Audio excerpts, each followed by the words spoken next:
Thanks for being with us. Jake, the floor is all yours for your opening statement. Okay, we're back. James, great to be here once again. Come to Nashville, come and experience all of the raucous. Me and Rob Knorr might be coming dressed up as the Blues Brothers. That could happen, which will be interesting if it does happen. All right, so before we even talk about who is more violent, let's define what we mean here. Political violence is the use of force, intimidation, or coercion to influence political outcomes or policy. It can be physical or psychological, committed by individuals or groups, organized or spontaneous. Under this definition, a riot, an arson attack, or an assault intended to influence politics counts as political violence. And we'll be using this framework today so we can all be talking about the same reality. Now, let's look at the reality. Polling shows that this isn't fringe behavior from the left. A 2025 RMG poll found that 28% of Democrats said it would be better if Trump had been killed, and another 24% were unsure. RU researchers report that 55% of the left of center respondents justified the murder of Trump. This is not theoretical. This is a culture where a significant portion of the population condones political violence. You can't dismiss it as isolated acts. There's measurable support. It gets worse, though, because institutions tasked with enforcing the law often turn a blind eye. DAs in multiple blue cities refuse to prosecute violent leftist mobs. Rioters attacking ICE facilities or federal buildings are sometimes classified as protests or reclassified away from terrorism. Meanwhile, similar acts by right-wing actors would be headline news and aggressively prosecuted. This selective enforcement sends a message. Some violence is tolerated, excused, even normalized, and that normalization matters.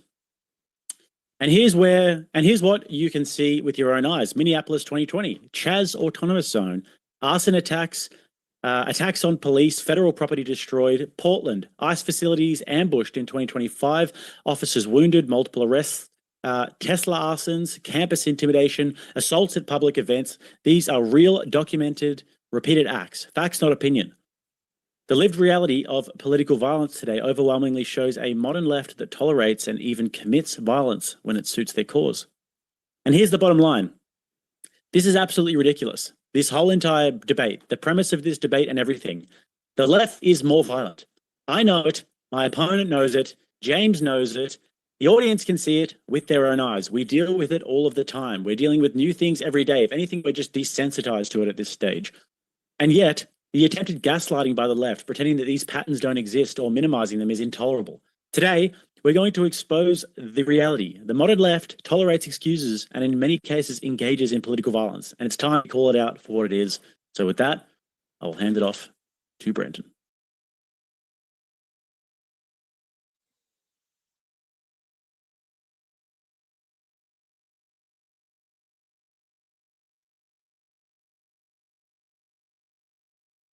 Appalachian Trail 2000 miler and creator of Snow White Zombie Apocalypse, NPCs, Myth, Magic, and Retail, and Darude Shadow of the People.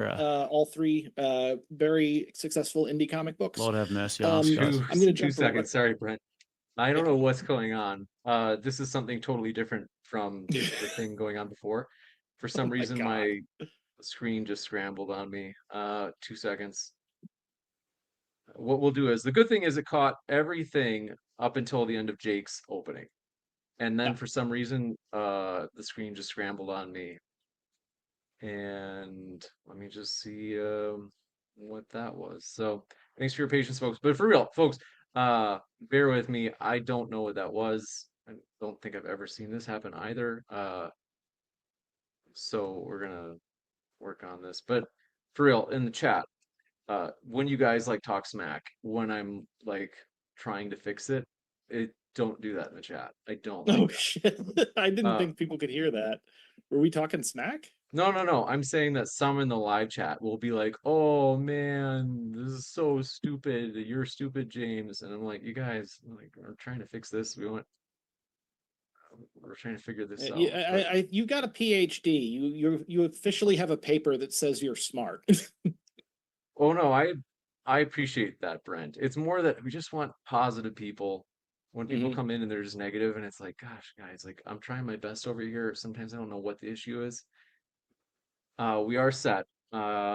I'm going to try to figure out what that issue was. It's totally separate. With that, we're ready for you, Jake, for your opening statement. Wait, didn't he just do an opening statement? Did Pardon you mean me? Sorry about that. Brent, we're ready for your opening statement.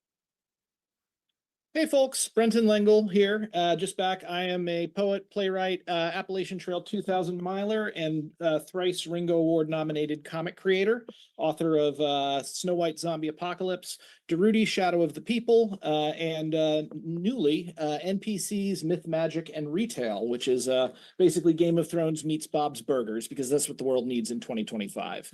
Anyway, James asked me to do this, and I was really excited, so I'm just going to jump right into my opening statement. The topic tonight, is the left more violent than the right, is a natural one to have in the wake of the Charlie Kirk assassination. And as someone who was in talks to debate Charlie, it hits a bit closer to home than most. When these tragedies happen, people naturally look for an explanation because I would assume most of us don't want to be shot, nor do we want our loved ones or communities to experience the kind of horrific fallout from an actual flesh and blood human being violently ripped out of existence. And this goes double for those of us who believe in free speech. The idea that someone we don't know might kill us completely out of the blue is not one that we can sit with. We want to know how it happened, why it happened, and what we can do to make sure it never happens again. And yet, it keeps happening despite our best efforts. Now, I bring this up because the topic itself, is the left more violent than the right, in terms of the modern first world, and especially the USA, is a natural one, despite it actually being, in terms of debate, one of the most cut and dry topics that anyone could debate in all of human history. The answer is no. Objectively, no, a million times no. As surely as 2 and 2 make 4, the left is, presently, less violent than the right by far. I could quote studies and crime statistics all night, but that would be intensely boring, and I don't think I would persuade most of the people here. Still, just to get it out of the way, here are a few. In 2021 study, Far Left versus Far Right, published in Criminology, Criminal Justice, and Law Society, over 30 years, 1990 to 2020, researchers found, quote, over the last 3 decades, the overall prevalence and deadliness of the far right far outweighs the far left, despite far left violence increasing in recent years. The right-wing Cato Institute concurs. Out of all of the ideologically motivated murders, excluding 9/11, between 1975 and 2025, the far right was responsible for 63% of ideological murders, and the far left just 10%, the remaining 23% being jihadis. If you include 9/11, then according to Cato, the right is responsible for 11% and the left just 2% of the killings, all the rest of those being chalked up to jihadists. That CCJL study actually has a breakdown of all the ideologically motivated extremist homicides. Just shy of 85% of the ideological murders have been committed by the far right, while only 15.6% were carried out by the far left. Now, they also break it down by weapon type, ideological strength, the specific ideological motivations, and presidential administration. And ironically, the worst administration for this happening was Bill Clinton's second term. 19.4% of all right-wing murders and 7.1% of all left-wing murders happened under Clinton. The first Trump administration had a high uptick of killings on both sides, 11% of the right's 85% and 40% of the left's 15% took place under Trump, which is a huge uptick from where the left was beforehand. And honestly, while it's up there, it is by no means the most fatal year for right-wing violence. But here's the thing. If you look at this chart, the highest ideological motivation isn't what you'd necessarily expect. Through the culture war narrative, we're told that Antifa chaos goblins, dangerous anarchists, are functioning as terror cells. But out of all of the far left murders, only 3 are ideologically motivated by anti-government sentiments. Similar anti-police sentiment contains only 6 leftist murders over the course of 30 years. The number one motivation from both sides is anti-race/ethnicity violence. 33.3% of all ideologically motivated murders by leftists and 42.7% by the far right, respectively. Even anti-social minorities, which would include anti-LGBTQ murders, make up only 32.2% by the far right. So most of these murders aren't being carried out for the reasons that the news is telling us. if you flip on the TV or listen to the Trump administration, the people newly listed as terrorists, well, it's not anarchists, it's not anti-fascists, nor trans activists, nor anti-capitalist, nor anti-police or anti-Christian. It's race. That's what Americans are actually being killed over, which means that this is primarily a battle between militant Black nationalists and militant white nationalists. The second biggest category is gay bashing, for lack of a better word, and the rest, well, they barely register. And you want to know the craziest thing? The total number of people who have been murdered over the last 30 years for political reasons is, excluding 9/11 and the Oklahoma City bombing, just 269. Let that sink in. 269 murders, 42 coming from the left and 227 coming from the right in a country of 340 million people. There were 22,830 murders just in 2023 alone, and we're dealing with 269. Yet this is the wolf at the door that our government wants us to believe is the reason for curtailing our own civil liberties.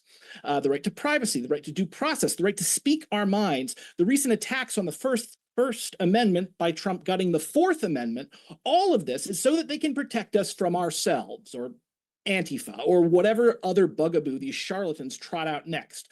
And they do this while they drop our pay, raid our pensions, and steal what little access to health care we have.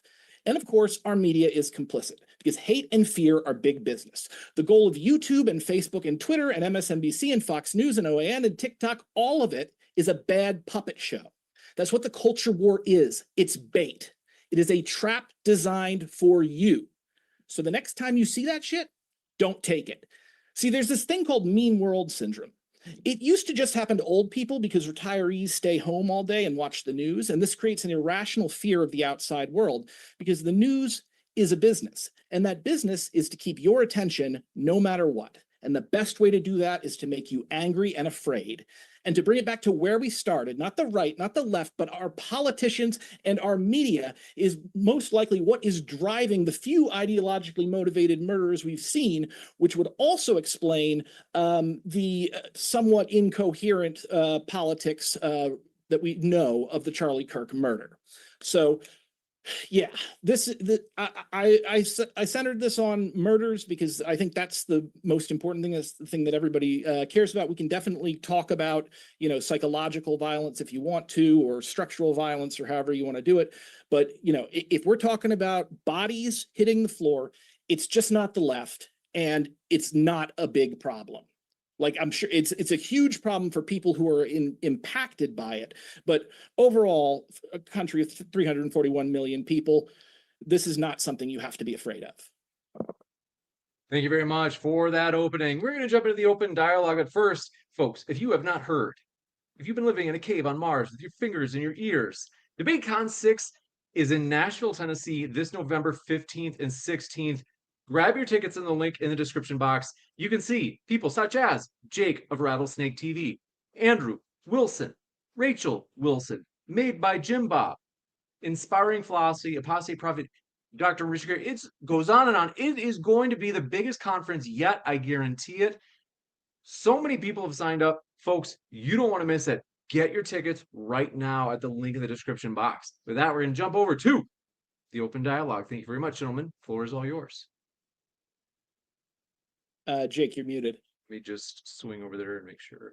Sorry, yes. First of all, I'd like to make sure that we can agree on a definition of what political violence actually is, because I think that maybe we have contrary definitions here. Brenton, can we agree that political violence is the use of force, coercion, intimidation, or damage to property by individuals or groups to influence political outcomes or punish opponents? I'm okay with doing that. However, I think that there are levels of political violence, and the more serious should be weighted much more heavily than the less serious. Yeah. So you said that the study that you were citing there was over the past 30 years? Over the past 30 years, yeah. So it doesn't take into account the LA riots in the 90s? It doesn't take into account the LA riots in the 90s? No, it starts at 1990. So it does take into account the So LA 35 riots. years. So what I have here is it's not, no. Okay, so there were 3 studies, but the 2 that I focused mainly on, one was Cato Institute, which was 1975 to 2025. I thought you said the modern day left. Yeah, How then the modern other are we one was looking? 1990 to 2020. I thought you said the modern day left. Are we talking about the left now, or are we talking about the left over the past 50, 60 years? Because you added the caveat of modern day left here. We're talking about, so I don't know where you want to put the delineation. Like I said, 1990 to 2020 is a good range to see this over time. And then, of course, also Cato handled, if you don't want to look at the 1975, Cato handled that, the 5 years from 2020 to now. Okay, and so which study do you want to look into first? I mean, which one is the key one? What's your favorite one? There's no key one. Literally, these are just facts. The pillar of your argument. So which one do you want to look into first? I don't know. Take your pick. Let's do the CCJL. CCJL. Can you link me the study or? Yeah, absolutely. This is very interesting for a debate. I don't think I've ever been pouring through studies on that. That's not usually how this works, but if you want me to, I'll be game. So hang on. Yep. Let's find it.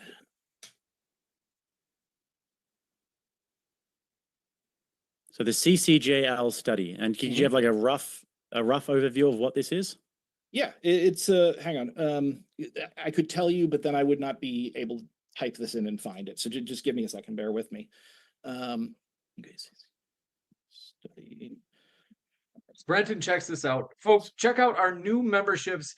We have 3 levels. You don't want to miss them. Check them out right now, including immunity from slow mode for the live chat. Give you a chance, Brent. Yeah, here we go. Send this across in the chat. Is this a thing we're doing for debates now? Is this like some weird what is it? You should know about the studies Jubilee stuff. No, I know. I'm fine with the stuff citing. It's just I've never actually it's pretty dry to just sit here and go through a debate. We can I want to know about the methodology of the study, and I want to know about who funds the study and who they are. But yeah, the CCJLS, this is the here we go. The title is Far Left versus Far Right Fatal Violence, an Empirical Assessment of the Prevalence of Ideologically Motivated Homicides in the United States. Right. So you're talking about, this is only talking about fatal violence. Yes, because that's the most important kind of violence, and that's the one that I prepared for, specifically because of you just agreed to the other definition, which is coercion and intimidation and all these sorts of things. I agreed to political it for violence. the purpose of the debate going forward, but I didn't know that that was the definition until you came in and said the definition. We didn't go over this beforehand. So we're in the debate now, so we agree to definitions during debates. This is what happens during a debate. You agreed to the definition, and now you're just focusing on one meta part of the definition. Let me explain. My opening statement is what is focusing on one definition, because I was most concerned with murders, because this is in the wake of the Charlie Kirk assassination, which was a murder. Now, you said in your opening statement, which I did not know you would say, that you wanted to talk about violence beyond simply just murders. And I'm fine with doing that. We can do that going forward. But the fact is, you can't retroactively blame me for having a more specific definition than your more general definition. Now, if we had said this beforehand, before the debate even started, maybe we should have done that. Then that's one thing. But otherwise, there's nothing there, dude. This is pretty clear cut, dude. We're talking about political violence. We're not talking about political violence that results in murder. We're talking about that's the topic of the debate is political violence. You just agreed to a definition of political violence.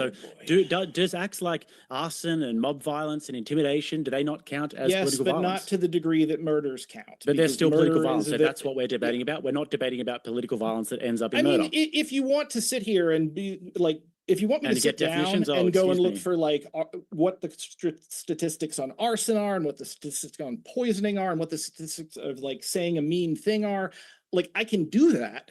But again, that would be something that I would have to prepare for ahead of time, where specifically I prepared for murders. Now, if, as I said, I am perfectly opening to talking more broadly about it. However, if we're going to talk more broadly about it, we have to actually do that. Like you Yep. don't just like chide me for not reading your mind and knowing exactly what definition you wanted to use before I No, I even think met that I you. was perfectly good faith about it. I came in and the first thing I said is, let's agree to a definition. You agreed to the definition, okay? You will And find then, that I agreed to the definition after your I opening asked you what statement. study you were looking for, and this one was only looking at one part, Look, so it doesn't James, look at a comprehensive look. This is. Are you we're just going to interrupt every arguing time I about speak? I was semantics at this pretty point. nice to you, Okay, actually. hold on one sec. I wasn't let's- saying you were being mean to me. I'm just saying you're seizing on something that's not important. If you want to have this discussion, The definition's I'm not perfectly fine important. with having that discussion. Okay, Definitions are- but I think it's fair. Hold on one sec. I do think it's fair just to try to converge on a single definition. There will be more I productivity. am fine with that going forward. I just can't go back in time and change my definition and change Okay, all of so my what's the one we research. agree on? What's the one we agree on going forward? I We am already fine agreed on with that. opening up the discussion to include more kinds of things Okay, other than great. murder. Then let's Though do I it. think Here we murder go, is right the now. most serious, and that should carry the most weight. Shush, please. We're gonna, all right, pardon my, but here we go right now. We're gonna do that right now.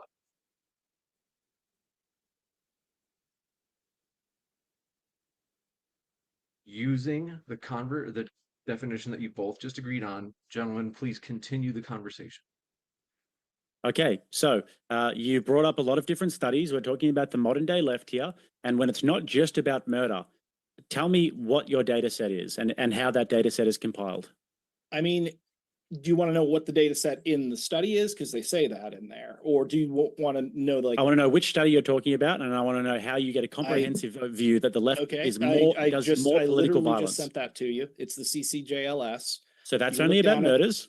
Yeah. So now we're it's- talking about political violence. We're not just talking about murders. Okay, we're talking about political violence as a whole. And you can look Yes. sad about it. I don't want you to be sad about it's it. not that I'm looking look sad about sad. it. I'm just a I little don't want you to be sad exasperated. about it. I want you to be chipper and in good spirits throughout the entirety of this debate. Dude, I'm perfectly fine and chipper and in good Fantastic. spirits. All right. Well, give me your evidence then, please. I can't wait to hear My, it. my evidence for what?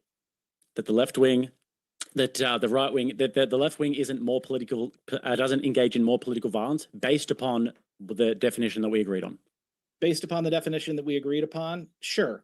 I will say that based upon the definition we agreed upon, murders should count far more strongly than any other form of political violence. Because I mean, if we go all the way down to, you know, violence meaning mean things that somebody says, you weigh that against a person being dead. I don't feel like you could take all of the non-murdery violence and put it all together, and it would still be overwhelmed by the murdery violence if we're trying to say overall whether the left is more guilty of this or the right. Now, if you want to go and specifically go in and say, oh, okay, well, the left, you know, Antifa goes into street protests and they throw, I don't know, trash cans through Starbucks windows or something, then the left probably does that more than the right. But also football fans do that. So like the point is that if you want to be general, we can be general. If you want to be specific, you can be specific, but we can't be both at the same time. Just figure out like which is which, and then we come to our conclusion. I think it's pretty obvious what I want to do, which is to not just base it upon one thing. I think we're talking about the spectrum of political violence. So we're talking about coercion, we're talking about intimidation. And I think that anybody with two eyes, anecdotal evidence is not a good argument, obviously, but anybody with two eyes can see that if a conservative goes to a college campus, just as one example, they need all kinds of security. They're going to get chased out. They could get potentially murdered. If Destiny goes to a college campus, his security is not so erudite. So that is part of the game that conservatives play. That's what Ann Coulter does. That's what freaking Milo, you got to Google his last name to spell it, Opolis does. They specifically try to make people angry so people come out and protest them so that the news cameras come and cover them and their message goes further.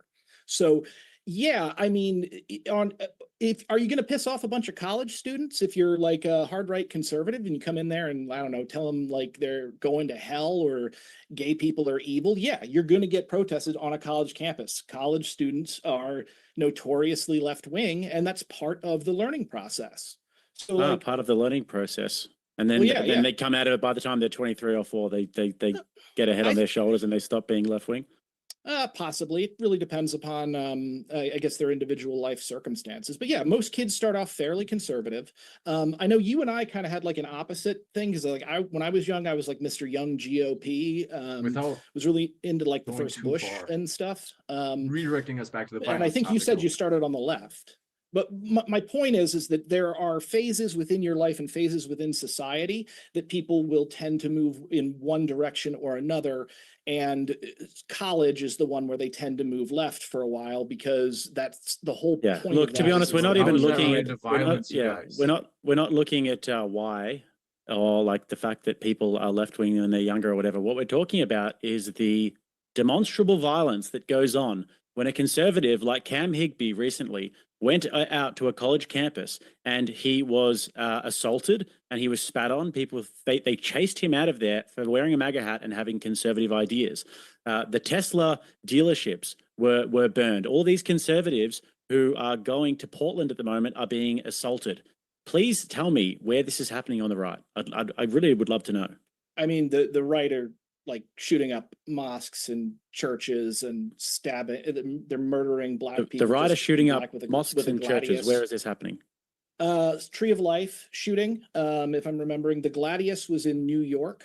Specifically, it was done, I think around 59th Street. Though it might have been, yeah, never. But basically, a white nationalist came in, murdered an old black man with a Gladius because he was black, for no other reason than that. As I said, most of the murders are race based, and that's on both the right and the left. So why? had How's that political violence? You murdered a guy because you don't like black people and you don't want them to have rights. That's political violence. Where did he That's terrorism. express that? Literally to the police, like after he was caught.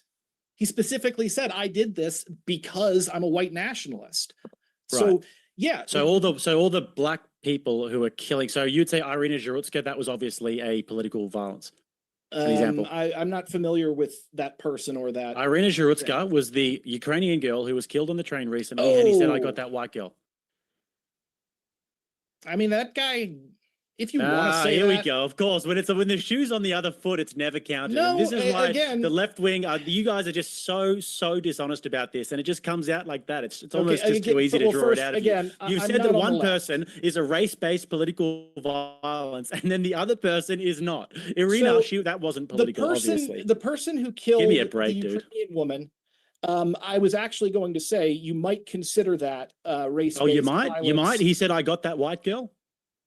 Well, yes, you might consider that. Again, if you look at the study that I sent you, it specifically has both the fact that like the reasons for committing the crime, but also the level of ideology involved in it. And from what I can tell in the story of that guy, he wasn't part of any particular anti-white organizations. He wasn't a black nationalist.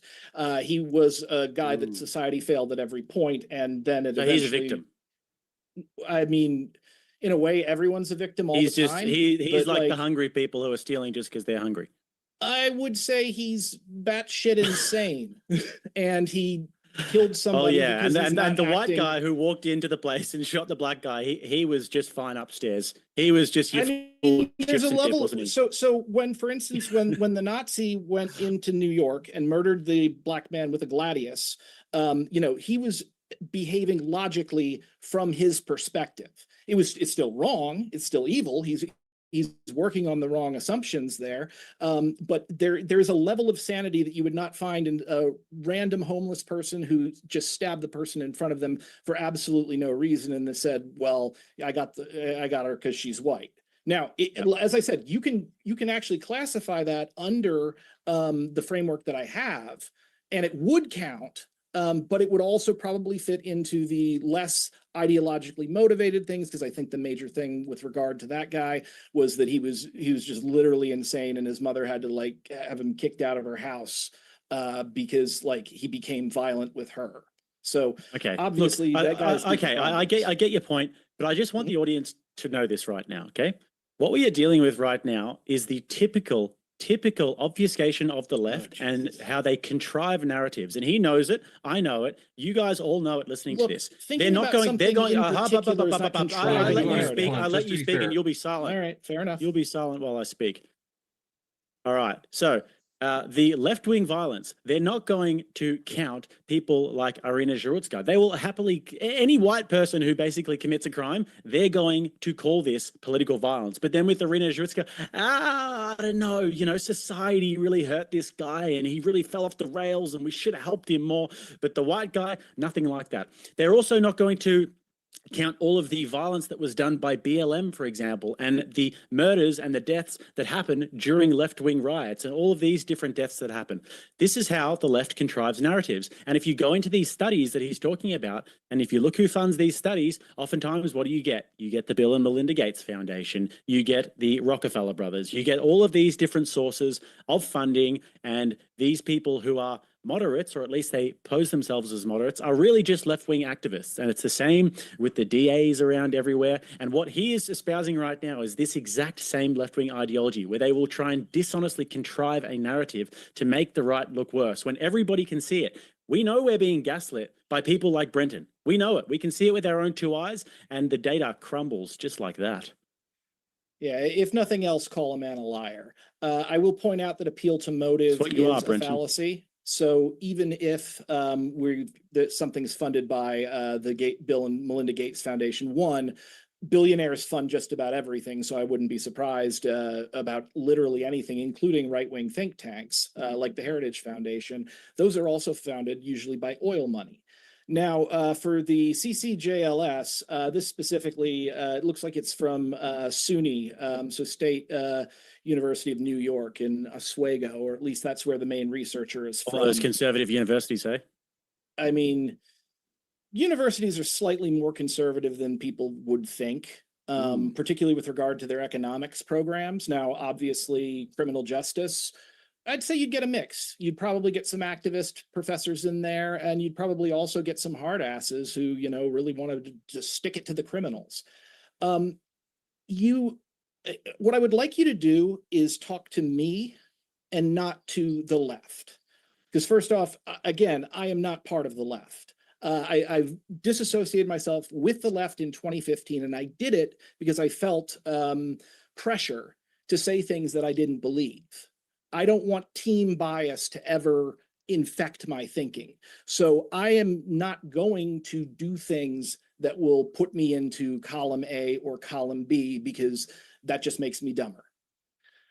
Now, if you want to talk about the left obfuscating things, obviously, yes, people can obfuscate things, but do you want to have a nuanced discussion or do you want to have a broad discussion? We can do either one, we just can't do both at the same time. Yeah, I mean, I'm happy to have the broad discussion. I mean, look, we're having a discussion about political violence and the definition of political violence. And excuse me for thinking that you can't actually talk to leftists like you. So I'm trying to actually appeal to the audience here. Yes, I'm technically talking to you, but I'm actually trying to appeal to the audience here because people know what you're doing. They can intuit it, but perhaps they can't actually put it, like they can't actually see exactly how it's done. And I'm trying to demonstrate how this is actually done. And this is why people like yourself who will go, you can interrupt me all you want, or you can be silenced while I'm talking. Thank you, Brenton. Thank you. Okay. And what I'm trying to demonstrate is how people like yourself will obfuscate data. And that example of Irina Zhurutska was the perfect example because that was a clear double standard. And then you had to backpedal because you realized that you realized that you had a massive double standard there because you assigned motives to one and then you assigned good motives to the other one. The other one was that he needed help. He needed help. But I think that the more important thing that we should discuss, the Nazi also needed help in society, because yes, the Nazi who killed the black man also. There'll be silence. There'll be silence in the court. I want to give Jake a chance to finish up his thoughts, and I promise we'll come back to you, Brenton. We'll give you the same approximately 1 or 2 minutes to respond. Absolutely. There'll be silence in the court. Okay, so all I want to know, Brenton, is arson at political rallies, mobs attacking ICE facilities, burning down police precincts, vandalism, targeted vandalism with political motives. If all of these things are, in fact, political violence, where is this happening en masse on the right? Because all you've been able to give me is a shitty study that only looks at one aspect and also a few little examples, anecdotal examples, as opposed to all of the examples that we can give, which is when it happens en masse. Tell me, Brenton. So first off, I'm going to point out that ad hominem is also a fallacy. And even if I was the most biased, evil person in the world who was just trying to trick you with all my fancy words, and that wouldn't make me wrong. That would literally just make me a bad person. And like, I'm not trying to be your roommate, dude. We're just having a conversation. Now, if you want to know why leftists or liberals and progressives, I don't really know who exactly is doing the Tesla burnings. If you want to know why they're going after Tesla, it's probably because Elon Musk was doing stuff like destroying Social Security. And to express their anger, they destroyed his property, which is bad and wrong. And I will denounce that from now until the fucking cows come home, because political violence doesn't work. Yep. However, that is, if you look, when people are going to be violent, whether it is the right or the left, they tend to target different things because they care about different things. I don't care why they do it, Brenton. Is it political violence is what we want to know. Of course it's political violence, Jesus Christ. Then you lose the debate, buddy, because where's all that political violence happening on the right? The debate is who has it more. Yes, exactly. So tell me where it's happening en masse on the right. I really can't wait to hear it, please. I mean, en masse on the right, the freaking Trump administration is committing what is essentially a genocide in the United States. Please explain how the Trump administration is committing a genocide in the United States. The definition of genocide is an attempt to destroy an ethnic or several other categories, but in this category, ethnic or national population in whole or in part. And the Trump administration has done two things specifically. Is one, they're deporting people from the United States without due process based upon their race, not based upon what they have done. They will say that they did things, but then they don't go to court to prove it. And then the other thing that they did was, and this is in, again, the Geneva Convention's definition of genocide, they are stealing children, or they were at least back during the first administration, stealing children from their parents, which taking children from one group and transferring them to another group is an act of genocide. So yeah, the mass political violence is currently coming from the Trump administration, and that is coming from the right because the Trump administration is a far right institution. They don't have the luxury of having to the leftists don't have the luxury of having the state on their side. Now, right, cool. I don't need your life story every time I ask a question, Brenton. So when you're talking about that, then they called Obama the deporter in chief. Was Obama committing a genocide? I would say quite possibly. Honestly. Okay, so then how's it happening more on the right than the left? I would say you didn't ask. Okay. The overall question of how it's happening more on the right and the left results to everything, not just exactly what we're talking about. Now, specifically with regard to deportations, you asked what is the right doing in terms of mass violence, and I'm telling you the deportations are mass. And you just said that the left also does that, Brenton. This is not looking good. I said that the left deports. But again, the left is not trying to eliminate a national or racial group within the United States. At least I would hope Obama. So they had good intentions. Once again, guys, when the left does it, they have good intentions. When the left does it, they are doing it because they have good intentions. When the right does it, guys, we're evil. When the right does it, we're evil. Different genocide motives. Now, Brenton knows the motives. Brenton knows the motives, guys. James, seriously, I told you not to get me any prostitutes to debate with. Next time, can you also not get me any comic book people? Because this is honestly embarrassing.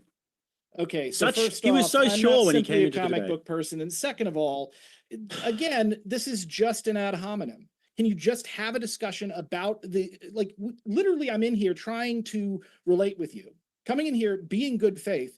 And all you're not good faith. You can try and act friendly. You can try and act like you're all friendly. Oh, I'm friendly. I'm good faith. I call myself the friendly anarchist. You're not, dude. You're bad faith. You're trying to contrive a narrative. This is what all of you leftists do, and we're sick of it. We're sick of being gaslighted. We're sick of the gaslighting. Unjustified equivocation. Yeah, great argument, bro. Anyways, shall we move on? I'm telling you, dude. Everything you were saying is literally as much as 2 + 3 = 17. That is the logic equivalent of what you are doing when you try to argue that I'm doing something evil secretly and that I'm trying to trick your audience. I don't think you're doing it secretly. I think you're actually pretty brazen about it. And some people who might be fooled by this, but honestly, you said that there was a difference between Irina Zhurutska and between the whites. I know you want to talk over me because you're very scared because you're getting absolutely steamrolled every time you open your mouth. I know you're scared of me. I'm a Lord Rattlesnake, and I know you're scared of the Lord But listen to me, I actually Brendan. really like You said that there was a rattlesnakes. difference between Irina Zhurutska and the white supremacist. You got proven wrong there. That was not a good No, look, I Brendan. said You have they to would say it be- wasn't a good look. And then you said that there was a difference between when Trump deports people and Obama. Brendan, it is not looking good, brother. There are differences. Well, first of all, I love that the judge and the advocate are the same one. The guy who wants to win the debate is the one who's telling me it's not looking good, brother. Like, again, it's like just a bullshit tactic, and you don't have to do it. And you don't have to do it with me because, again, I don't have the time or the energy or the freaking spoons to deal with all this culture war bullshit. I am specifically getting down to brass tacks with you, and I'm having a real conversation with you, or at least I am trying to. Now, you can engage or not engage. All right, Now- I'm happy to actually take this to your home ground if you want. Do you Okay. want to argue about fatalities? Because everything else you are limp I'm on. fine So arguing about stuff. fatalities. It's Do you just want? Do you want fatalities, I to think, are the go most fatalities? important. Okay, If you want fantastic. to talk fatalities, we can talk fatalities. Did they include the LA riots in your studies, Yes. and did they include the George Floyd protests? I And would, if so, well, prove it. George Floyd. I don't know if they If so, include George demonstrate it. Floyd, but they almost definitely would have if there were murders committed for racial reasons or political reasons during the LA riots. They would have included them in the study. So you don't know if they included them. I mean, I know that they specifically excluded the Oklahoma City bombing, so I'm pretty sure that they made sure to do their due diligence. How many people do you think were murdered in the LA riots? 63 63. Now, was that 63 deaths or 63 murders? dead in the LA riots. Okay, so not murder. So this is just political dead. violence happened at the riot. Okay. Dead oh, from political violence from the left. Okay, All right. So first Brenton, off, I'm going to give you a chance to retract that statement if you want to. I'm going to I'm give gonna you a point chance out- right now. I'm going to be good faith, I and don't and need you to can say, freaking Jake, retract- I retract the statement that Oh my that the right wing is more fatally violent. I'm going to give you that chance right now, Brenton. Oh You my have God, 30 this seconds is on the clock. This is the dumbest thing I have had to deal with in like at least a month. Okay, so first off, when you were talking LA riots, you're citing the dead specifically, supposedly 68 dead. I don't know, but I don't know how many of those 68 were targeted for political reasons. I don't know if someone was trying to pull like propaganda of the deed. I don't know if they freaking fell over or had a heart attack. Just like the right, or I'm sorry, like the Democrats always bring up that one police officer that died after January 6th, like, and he had like a heart attack or something. So he was not a healthy man to begin with, and it was just sort of the straw that broke the camel's back. Now, I would say that that death would not be on the MAGA movement, because unless there was intent to actually kill that guy, or they were negligent in how brutally they treated him, then it's not actually a political murder, even though it's happening in the Capitol, because murders can happen for all sorts of situations and all sorts of contexts. So yeah, like I said, you need to get, if you want to talk murders and if you want to talk like specifics, you've got to get very specific and find out like who did the killing. Why did they do the killing? Can we believe them? And how strongly did their political ideology inform this action? That's going to tell you, that's going to help you get a feel for exactly like where the violence is coming from, where the most significant violence is coming from. Okay, now, I think I've been pretty good faith. Let you talk for a little while here, Brenton. I want you to just answer me this question, okay? Mhm. Why did you say that they included the LA riots when you didn't know that? Okay. Why did you lie? So again, I didn't. You're putting words in my mouth. And second of all, that's the kind of question like, when did you stop beating your wife? It's called begging the question. You're assuming the How's it answer is begging the true in question? the premise. How's it begging the question? Please explain that to me. Explain how I'm begging the question here. When I just ask you a question, you answered the question. Okay, so repeat the question to me and I will point out exactly what you're doing. Okay, at the start of this debate, I asked you, Brenton, did they include the LA riots in this study that you're talking about? You said yes, they did. I said I didn't say Brenton. Mhm. I didn't try and beg the question and say they did. I'm assuming that you're lying about this. no. That's I not just what said begging Brenton the did they. I question asked you a is. good faith question. So when you frame the question in why did you do this bad thing that you definitely did, which by the way, I don't recall saying that, or if I did, I possibly misspoke, because that's a thing that can very easily happen. Wait. So- So if you did say that, then I would be right. So that I'm not begging the question. No, you'd still be begging the question because you're assuming the answer. I'm not assuming you lied. I'm not assuming that you lied. I saw you lie. The whole audience saw you lie. Yeah. Okay, dude. Like, first off, that's not a lie. Second of all, I'm pretty sure that's a lie. I'm pretty sure you said something that wasn't true and you knew it wasn't true. Hang on.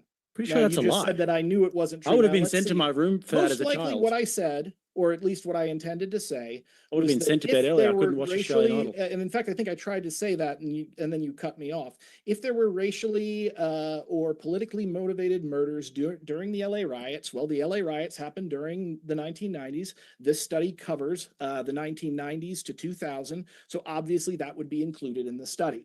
So if they didn't include it in the study for whatever reason, take that up with them. But like at this point, that's not really relevant because they could have included or not included anything. There could be exceptions. I'm sure there are.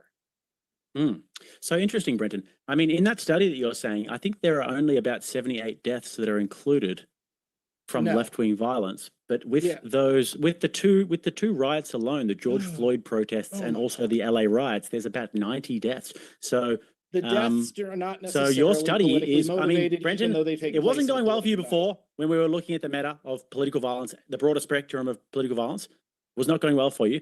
And I've actually been so kind to you, Brenton. I have literally held your hand and walked you across the road. And now we're on your home turf, which is deaths. And your deaths statistics are also completely astroturfed.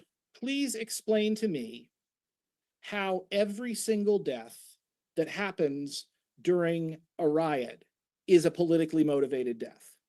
So these riots were done by the left. They were rioting in the streets and all of these deaths happened. Now, do you think that they would be including the deaths if there was deaths at J6 or if there were deaths at Charlottesville? Do you think that they would be including them in politically motivated deaths?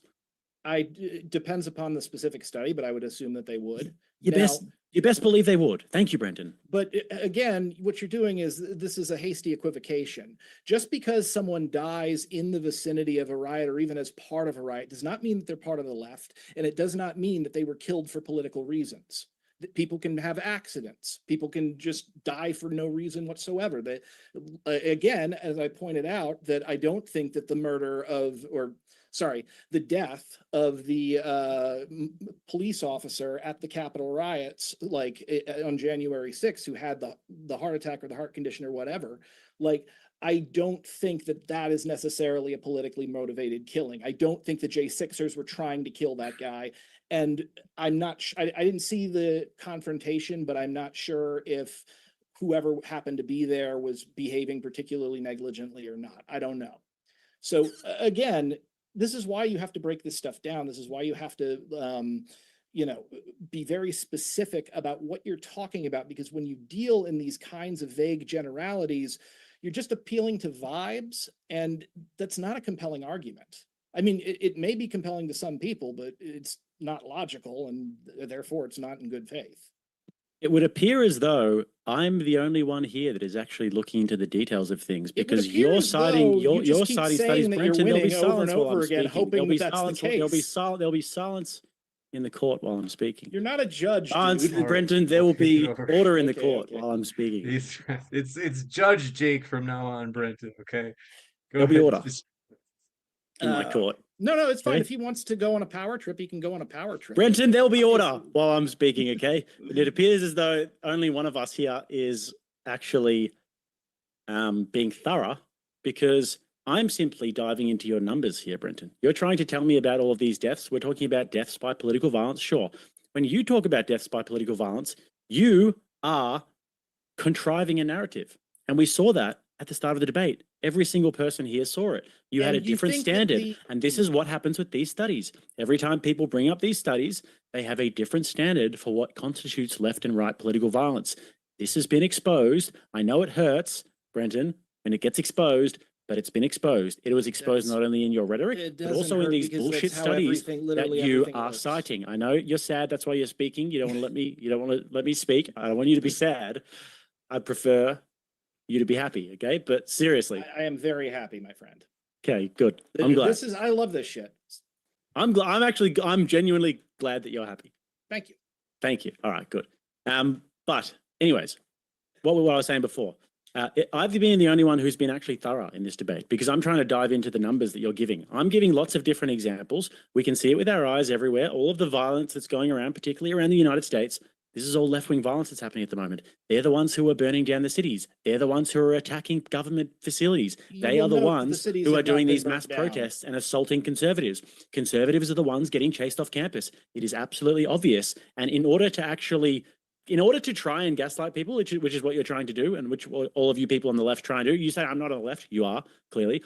In order to try and gaslight people, you actually have to provide a compelling data set. And what you've provided so far is absolutely grab all this shit. thing, go to page 7. Cool. If you pop on down to page 7, you're going to see just above the 2 big graphs, you're going to see the specifically ideologically motivated extremist homicides in the United States 1990 to 2020. Now, homicide incidents across total incidents, this breaks it down to far left v far right, it breaks it down to individual murder, it breaks it down to weapon type, it breaks it down to ideological strength and specific ideological motivation, and it even does who the president was when these killings took place. So generally appealing to some number of people who might have died in the LA riots is not being thorough. It is not even being thorough. It is specifically being general and then telling people that you're being thorough and you're hoping they'll believe you. Now, again, if all else fails, call a man a liar. I don't think that you necessarily are lying when you say you feel these ways and you want to talk about these things, but I do think that it is invalid to say that you are being thorough and I'm trying to hypnotize your audience with my fancy falutin words. Like, again, it's right here, specifically. So we've First of all, you're not going to be hypnotizing my audience. My audience, they're pretty switched on units, my audience, and they will not be hypnotized by you. You may think that you're falutin, but you're maybe perhaps not as falutin as you think you are, Brenton. Oh my God. Dude, you're the one who's like talking to me about like spinning a narrative. Like that's all humans ever do about anything. Every single thing that anybody says when they're giving you a thing, including you talking about me, trying to trick your audience, your impressionable audience, like that is not impressionable enough to be falutined by you, my friend. Story that you are telling to explain something that is happening. It's an incorrect story. I don't know why you're telling it. I don't appreciate it because it's a bit annoying and I put a lot of effort into this and actually prepared. But like, if you want to Brenton, come on, of spinning a story, look in the mirror. Yeah. Well, why don't you make a comic book about the story? That would be very boring. I could be the main character. I'll tell you what, if you want to be the main character, give to my next Kickstarter. There's a level where you can actually get a cameo in the comic, or you can even become a character, and I'd like build one directly around you. It's pretty cool. Can we call it Lord Jake Destroys Stupid Anarchist? No, but I'll tell you what, I could probably find some way to reference that cleverly, that someone who is in the know would get it, but somebody who's reading the comic would not be distracted by irrelevant information in a different universe. Yeah. All right. Well, James, I'm going to leave it to you to move the debate on or do whatever you want to do here. I mean, we can stay here on the ideological strength, the anti-government. You were talking about murders and you were talking about arson bomb, 3 deaths to the far right, or I'm sorry, to the far left, and 0 arson from the far right. Seems that the far right doesn't seem to like to start very many fires. That's good. Blunt or bodily weapon, 0 from the far left, 15.9, 36 on the far right. Firearm, of course, 38 on the left, 38 on the left, 126 on the far right. So it seems like that's the main weapon of choice. Not knife, sharp object, 1 on the far left, and 48 on the far right. And then I guess other would be however else somebody got killed. Interesting. So this is over a period of 35 years, hey? 30 years. Again, 1990 to 2020. If you want the last 5 years, you look at the Cato Institute. Well, interesting because like we said before, the LA riots had nearly as many deaths as they've got recorded here. They've got 78 deaths recorded here, my friend. But you don't know if literally any of them are for We don't know if it's political the left wing reasons. riot. We don't know if that was Dude, that might have just been they might have ever tripped. been around a They riot? might have Have you tripped ever been over. around like a Yeah, big true. protest? Yes, I spent- have. Okay, great. Where? And I've been around some all around. I was just around a few in Argentina, and I was around Mhm. one in Germany recently. What were they for? Climate change and for butt sex, gay butt sex. You know. Gay butt sex. So you went to gay pride parade and you're calling that a riot? No. I went to a climate change protest where Mhm. they were protesting also for gay butt sex. Or gay butt sex. Yeah, you know how Did they have literally like, a gay butt immigration sex and they're like, sign? we 'Cause want that's kind of hilarious. gay butt sex. Yeah. Well, you know what? Honestly, people at protests. So I was very active with Occupy Wall Street for most of the time that it was the thing. I was in protest after protest after protest. I went to the DNC and was also in DC, and then of course on the ground in New York. What I will tell you is that within protests, you have a large mix of people. You have people like college liberals who want to come out and kumbaya with everybody. You've got like pissed off traveler kids who will identify usually with an anarchist or like a Marx-Leninist kind of thing. Then you've got like just straight up crazy people. Then you've got probably usually like a large not large, I would say a small contingent of infiltrators who are specifically there trying to start shit. And then, of course, you will also get the people that are trying to be like the leaders of the movie. The point is that these situations are chaotic. And while the protest itself is political in nature, not everything that happens at the protest happens for political reasons. Does that make sense? Yep. So I mean, there probably wasn't even one, hey, that was done There for probably political wasn't reasons. even one what? Death at that riot. We We should discount the whole thing because like we'd have to really get into the matter and we'd have to see the motives and we'd have to see I'm why they not did it, saying- who they we are. don't We'd have have to- to see if they no, were we don't have to hungry discount or if it. they We were can look into thirsty, if they needed some water. That's why they were Okay. hangry. Maybe they were a bit hangry. This is appeal to so- ridicule. Again, this is illogical. So it deserves ridicule, my friend. That doesn't matter. Look, the point is something can be silly and right. Someone can be bad and right. What matters is what they have said, the argument they have made, not the characterization of it. What's happening is that you're exploiting what's called the halo fallacy. People tend to attribute one part naturally to the part of everything. So, of course, one part of the LA riots, is this political thing. It's a large part. But then you're going and you're taking that and you're naturally attributing that to everyone and everything within the riot, which that's not accurate. It's not the reality. And now, if you want to say that the left in the LA riots engaged in property destruction, yeah, absolutely. I don't see why that wouldn't have happened. Occupy Wall Street, to a certain extent, engaged in property destruction.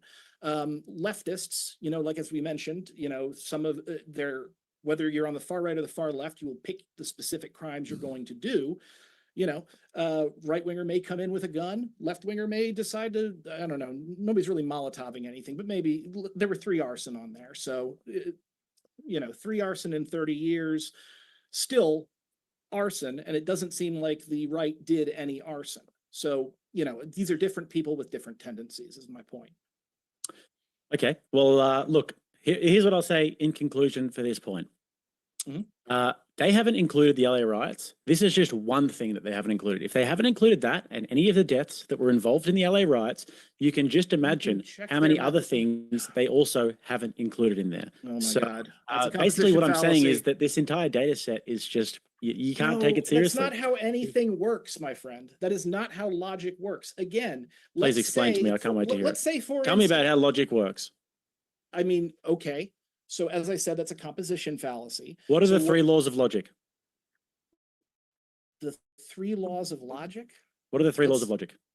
I don't know. What do you want me to say? Okay. No, I'll just leave it at that. No, Anyways, because carry on, my the 3 friend. laws of Tell me logic how are not logic works. I can't wait to hear it, please. The 3 laws of logic are not how logical, Okay. rhetoric works Sure. specifically.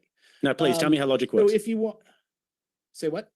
Tell me how logic works. I can't wait to hear it. Okay.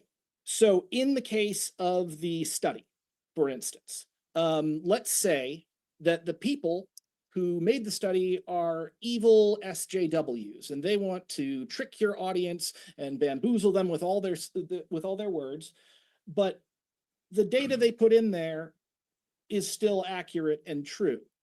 Does it matter that they're trying to bamboozle your audience? No, it doesn't, because what matters is the actual facts that are being reported on in the study.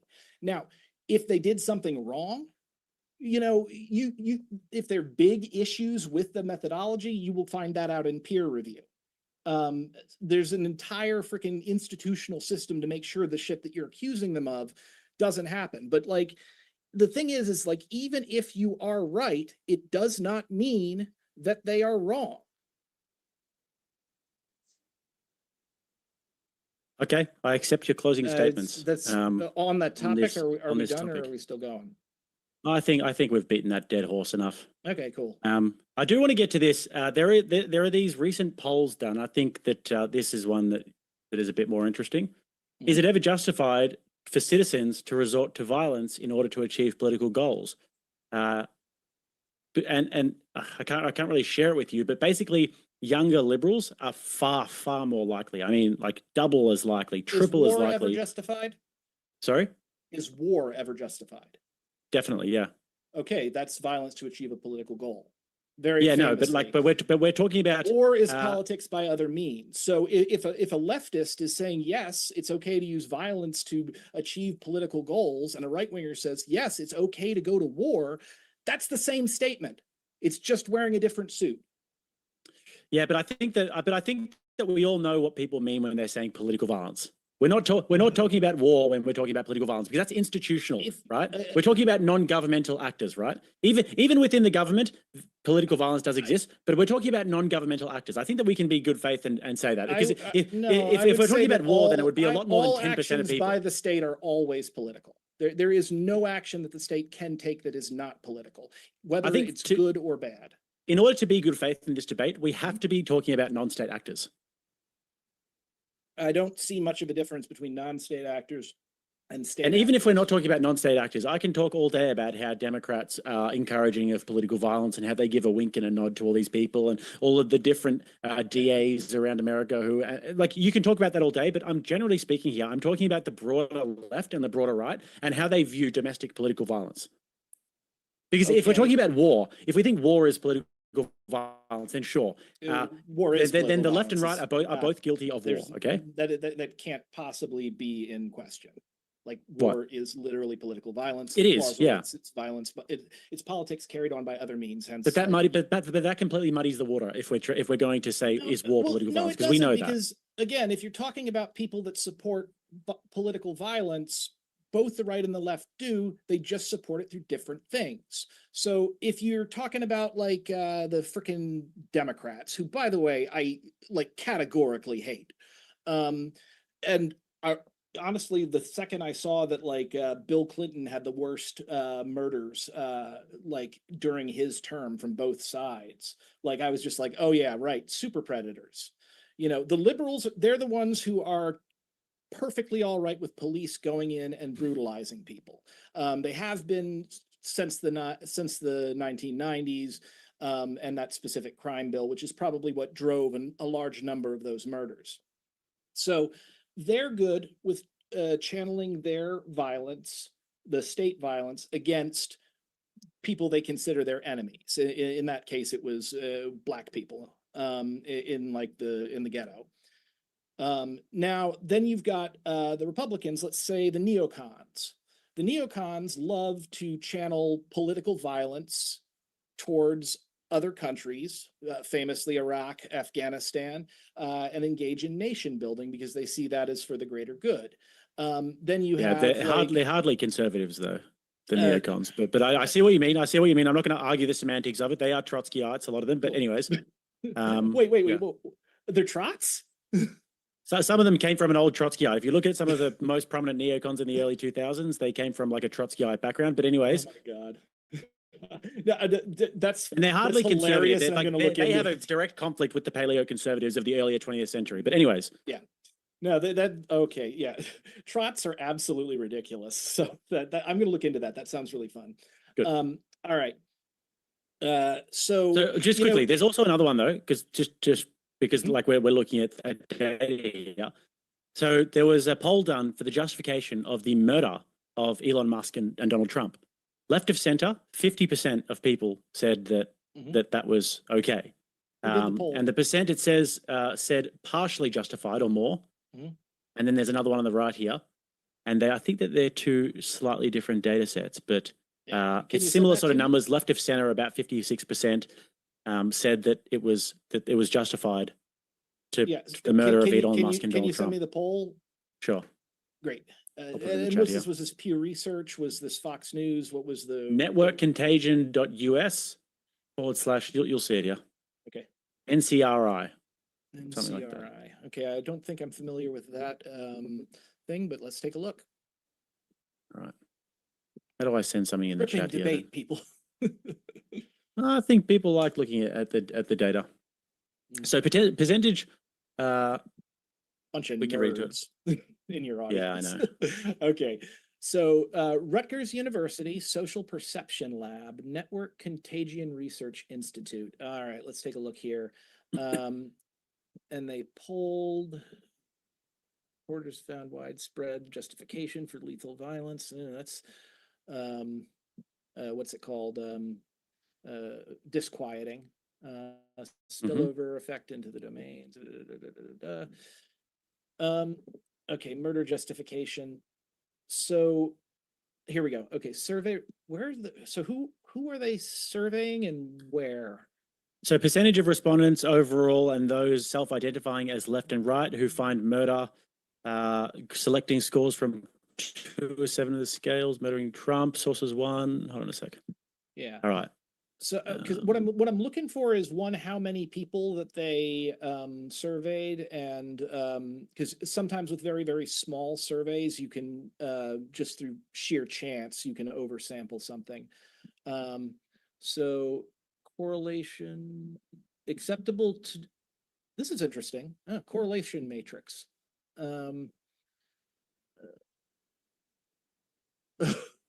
Oh shit. Left wing authority. You got some tankies on this one. Yeah.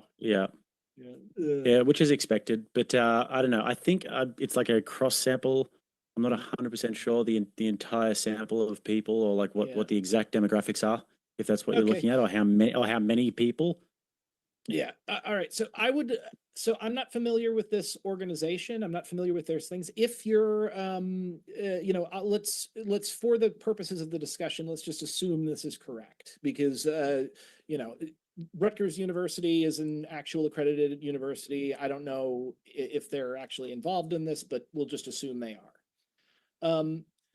One of the things that I find very frustrating about that shit is that so there's a reason why, in my opinion, this is me actually spinning a story, in the sense that I'm giving you a reason for why the left within the last 30 years or so, 30 to 50 years, has moved away from murders and towards property destruction.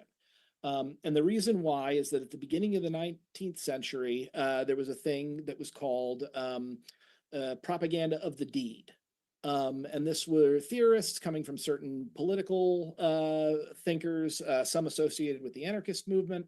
And their idea was that if you could find these, in their view, bad people and kill them up in front of everybody, people would be inspired to rise up and throw out their oppressors.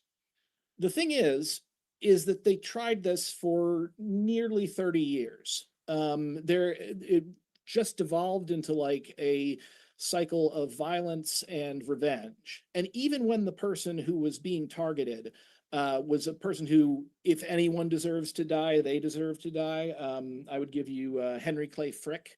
That's very famous in the United States. Alexander Berkman tried to assassinate him. And, Frick was responsible for something like a little over 2,000 deaths that he specifically did because he built a dam wrong on purpose to save money.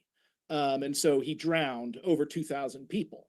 And, he was also caused a lot of the problems with regard to the workers' movement.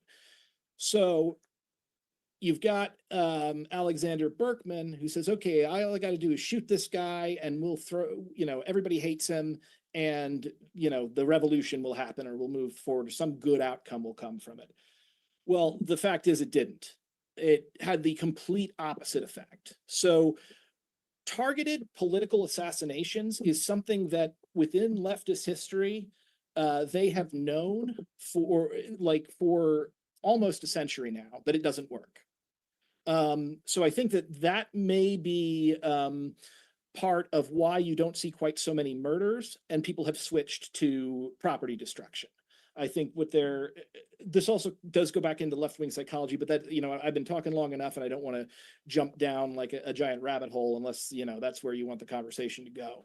But yeah, so I do think that's probably, you would not be wrong to think that like the left is probably overestimated in property destruction types of crimes. And hell, we saw they were overestimated in arson.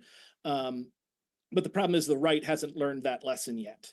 And that I think is probably what is driving more murders rather than fewer. So why do you think that was the result? Like, for example, that actually correlates though. Like that's actually not out of the ordinary from what we've seen recently. That doesn't sort of surprise me that over 50% of people who consider themselves left can somewhat justify the murder of Donald Trump, or can somewhat justify the murder of Elon Musk, because what we saw after Charlie Kirk's killing was waves and waves and waves of people, thousands, hundreds of thousands of people who are actually celebrating it and who are making excuses for Charlie Kirk's death and for that sort of political violence. So all of this is in accordance. We're seeing all of the violence, we're seeing all of the reaction to the violence, and then we're seeing the polls that actually confirm what we think about how the left views political violence. I mean, again, I highly doubt it was hundreds of thousands. There were definitely some people on social media who were doing it very prominently, and media on both sides were keen to grab that because that's, again, red meat to their followers. Our media system is based on profit.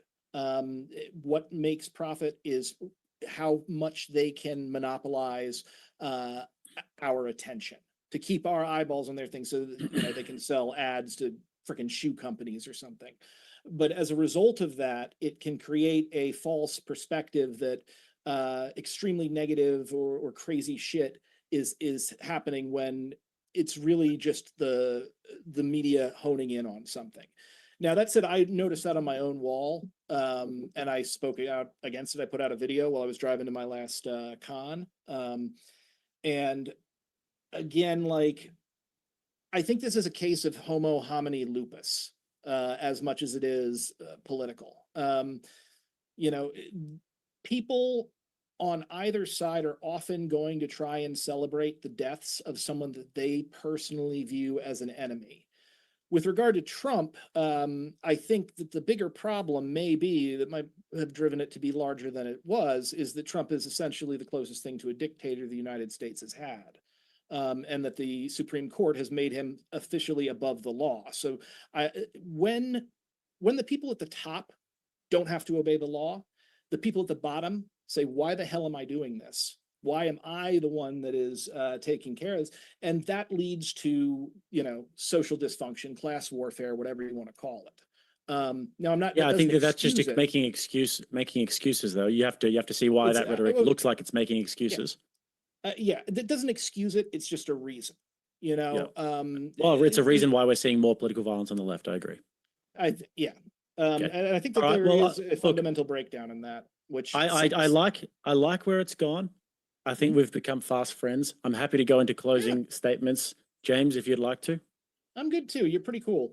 Thanks, man. Oh. Yeah, you should. You went shooting with Andrew. You should let me take you to Iceland sometime. As long as I get some free comic books. I'm thinking absolutely. The dude in The Simpsons who has the comic book store. Yeah, it's a good comic book guy. Wow. James? Well, we are going to jump into the Q&A indeed. I've got a couple of quick housekeeping things. Folks, Andrew Wilson, Rachel Wilson, Jake, Made by Jim Bob, Apostate Prophet. It is going to be our biggest conference yet. check out the link in the description box right now. DebateCon 6, Nashville, Tennessee. You can still get very affordable flights.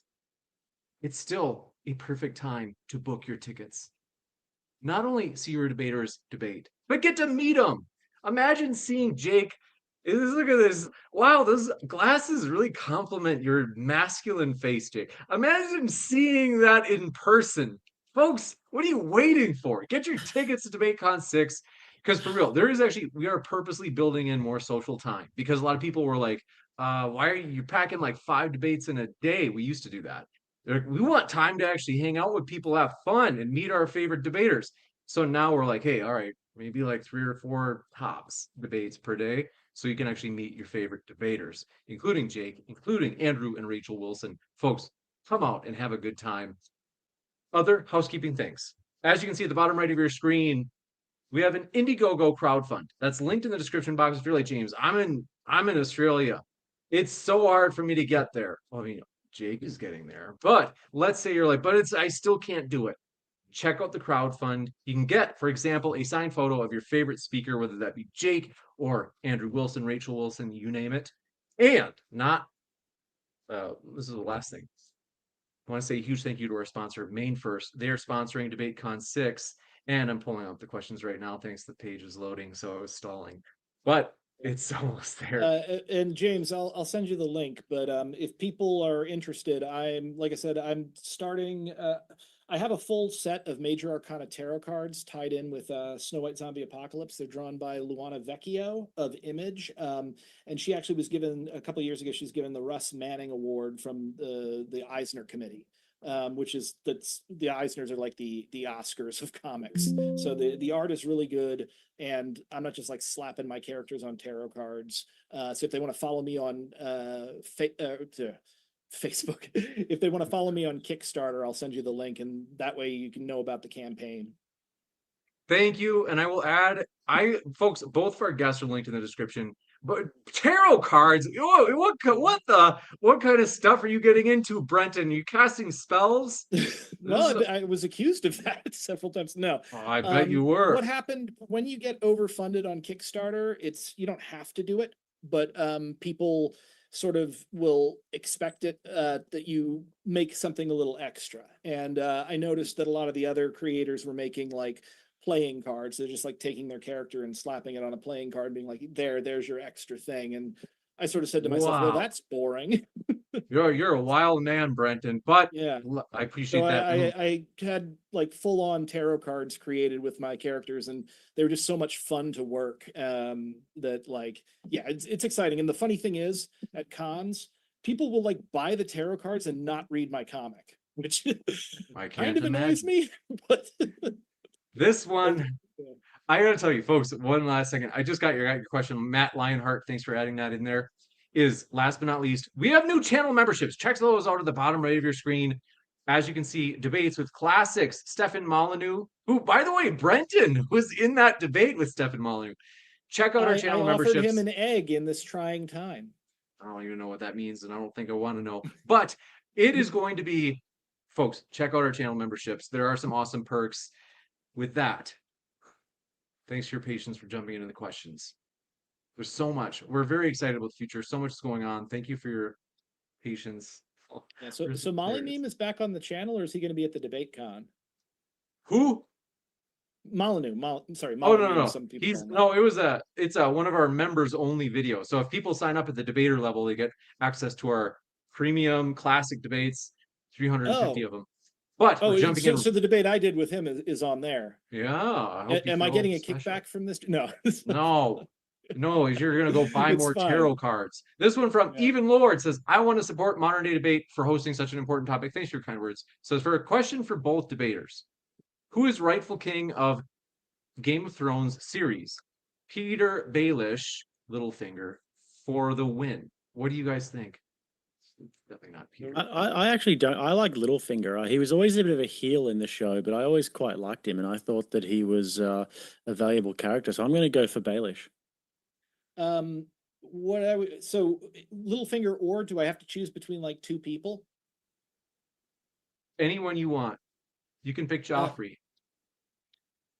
I would say the best king for Westeros is probably Drogon because he burned the Iron Throne, which was the source of all of the problems to begin with. Wow. This one, thank you for that. I'm positively inclined toward your super chat. Basil Problem says, Taylor, do you have less than 2 point? Oh, sorry, this. Even Lord says, Dr. Coons, would you be willing to host a debate on whether Red Wedding was a justified action for the War of the Five Kings Not justified and dumb. from a Game of Thrones? Oh, that's juicy. I have to like rewatch it because I don't even know what that means. Red Wedding. I have to. Okay. Jet, it's like no, the biggest spoiler in the whole no, series. Brenton, we have to keep.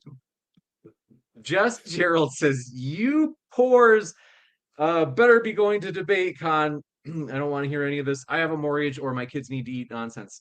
I don't know if they're making a jest at. We have the tickets are actually very affordable, so we actually do try to do that, and we will have a flash sale in the next week. So if you want a discount, keep an eye out.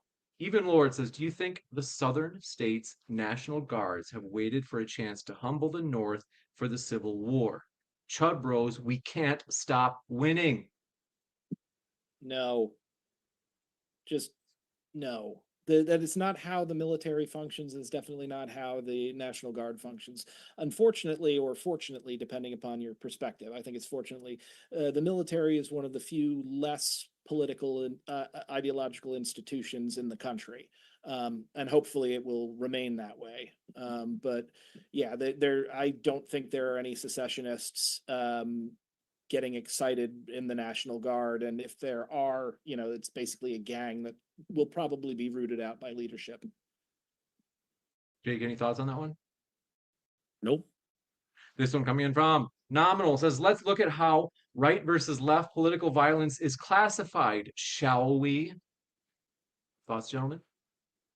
Yeah, I think we looked at that throughout the That's debate. what we did. Yes, that was the debate. Rachel Wilson says, W Jake, and then has a snake emoji. I get it. W Rach says, love the show, fellas. Hey, James, can you do a debate on UFOs? Yes. Well, we're going to see if we can get Dr. Hugh Ross, cosmologist, to do that. It'd be awesome. Action Pack says, thanks for the content. Thanks for your kind words. Thanks for your positivity, folks. I seriously appreciate it. You guys have been awesome. Matt Lionheart says, hats off to Dr. Coons. Thanks for doing a debate platform. Thanks for your kind words, Matt. And also, Matt asked, for Jake, do you think that the political violence is more on the left for any one specific reason? Say that again, sorry? They said, do you think that the political violence is more on the left for any one specific reason? Yeah, I would say that ultimately it comes down to their atheism. Oh my. How do you like them apples, Brent? This one from Richie says, I'm not an atheist, I'm a Buddhist, but yeah, we should have a conversation. So you're an atheist? Here we go. All right. This one, Richie. You're an atheist? We can't go. We have to stay focused. They say, Brent, your entire opening was based on studies and you are shocked Jake wants to talk about your studies? Interesting. I'm not shocked he wanted to talk about them. I'm shocked like he wanted us to go through them like line by line, which ironically, I think when we finally did that with the charts, I feel like that was when we actually started talking to each other more. So hell, maybe your approach is the way we should be doing things. Semantics are important. Thanks to Marilyn for your super chat. An anonymous coward says, wow, this is probably the quickest debate win. LMAO stands for Leonard May apologize overtly. The word violent is literally in the debate prompt. Brent, what did you think it meant? Peace? I thought that the worst form of violence is murder, because that's ripping a human being out of the universe and is probably the single worst thing you could do in my religion. So yeah, obviously I'm going to focus on murders as opposed to lesser violence. Though I will say that, there is definitely room for a larger debate about that, but I feel like if we're talking broadly, most important thing is what we should focus on, and that's murders. You got it. This one from a Nominal says, how dare you ask Brent to show his quote unquote facts? So you see, Kokomo says, I did show my facts. You say how stupid the prompt is about violence, not just murder. Big L for Brent. This one Ooh, from okay, yep, yeah, I've definitely lost. Huge L. You're right. this one from Nominal says Brent is used to just talking and not being challenged on his quote unquote facts. He Oh my immediately God. defaults to victim status by building straw men about himself. Oh, I this appreciate. guy. Hold on, I'm The not done funniest insulting thing you. is Okay, if you were ever on my Facebook wall, they say, I like can't wait, shut up Brent, about you have to let me politics. finish the super. Oh, I'm They sorry. I'm say, sorry. Go. I I didn't realize there was appreciate more. Brent having the balls to be here, though. Wow, they complimented you. My Okay. balls are fairly large. Oh, I'm happy with what I'm working with. okay. This is why. Cool V1C says questions for Brent. Why are you a soy boy beta? And how Oh long have you boy. had? This is a meme at this point. I don't do soy because doesn't. soy is like freaking McDonald's of dairy alternatives. I would say like the Vega protein powder. If I'm trying to put on some muscle, that's what I go for because honestly the whey stuff is kind of gross and I'm lactose intolerant. Wow. Brenton found something even more soy than soy. He uses pea protein. Yeah. Cool. Way V1C better amino acid profile. says question for Brent. Oh, they said, well, how long have you had TDS? Do you have Trump derangement syndrome? No, I'm just a rational human being that sees a game show host with holes in his brain in command of the most powerful military apparatus the world has ever seen. Marilyn, thank you for your kind words. M88A2OPR8R says, thou shalt not talk over thy lord, but shall remain silent, Brent. This one from That was kind of weird, by the way, just like very churchy. I could tell you were Up, kind of up, up, up, joking. up, up, up, up, up, up, up, up. My lordship won't be questioned. Okay. Thank you. this one. You know, I always tell, I just love our guests so much. Spiritual, both of you. They This is way better than that last guy you had me talk to. Oh my gosh, Brent. Spiritual Eurasianist says, does Jake realize that most violence that takes place during a political event isn't political violence? That most violence that takes place during a protest or a riot isn't political violence? Yeah, demonstrate that. I think what he's probably trying to get at is, again, by your definition of political violence, it is. But what he's probably trying to get at there is that, like, when things get chaotic in a riot, bad actors start fucking shit up. There's sorry for the YouTube censors, but like I watched a guy, I will never forget this. I was at Occupy on September 17th, right after the park got raided, November 17th, 15th. It was a while ago. And I remember I watched this guy, they took us around because we were going to do a protest like on the subway. And the organizers sat us down said to everybody, like, okay, this is very important. You need to pay for your Metro cards and use your Metro cards. Do not jump the turnstiles. They really come down hard on that in New York because at the time it was broken windows policing. And so, of course, everybody's here. And then suddenly this guy next to me starts yelling, hey, jump the turnstiles. Somebody's got to jump the turnstiles. And I'm like, what the heck? No, were you listening to anything they said? I'm like, no, it's fine. Just jump. I'm going to go, okay, motherfucker, you jump the turnstiles. And he stopped him, but I have a Metro card. I saw him later on at like a Million Hoodies march. Watched him throw an egg into the crowd and disappear. What are you talking about? What's going on right now? Okay, I have no idea what just happened. Past. Okay, we're going to the next question, Brent. I thought you were going somewhere with that. I was going somewhere. They say that's what he means by, okay, to tie it back around. That's probably what he means by non-political violence, specifically violence that happens as a result of the opportunity rather than violence that is actually intended to create political change. You really are a strange cookie, aren't you? Oh, I am absolutely nuts, but you are a strange cookie. It's the job of an artist. We gotta stand out. We gotta stand with 1 foot in society, 1 foot out. Okay. This one from Spiritual Eurasianist again says 90% of ideologically motivated violence is committed by whites. The racial discrepancy is much larger than the ideological one. So why focus on leftism? Do you want to take that, Jake? Because otherwise, I'm going to take that, and he just kind of pissed me off. So, And so I the have a couple on ideological that. divide is what? Say just briefly, just can you summarize that again? Yeah, they said 90% of ideologically motivated violence is committed by whites. The racial discrepancy is much larger than Yeah, the well, the thing is, you have to say what's ideologically motivated, because then they dilute the data and they don't actually attribute equal standards to both sides. So you have to demonstrate it, and that's why we need to have longer debates about these sorts of things. And I think that's what we got into today. Yeah, what I'll add on to that, what he's doing was doing 90%. Whites are the majority in the United States. So any kind of crime that you're going to have or anything that happens, it's usually just by sheer numbers going to happen to and around white people. That doesn't mean anything specifically. And I've done debates on this before, but when it comes to like actual like interpersonal violence, it breaks down along class lines, not along racial lines.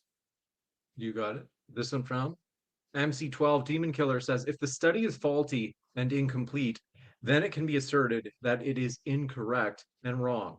This invalidates the entire argument and point.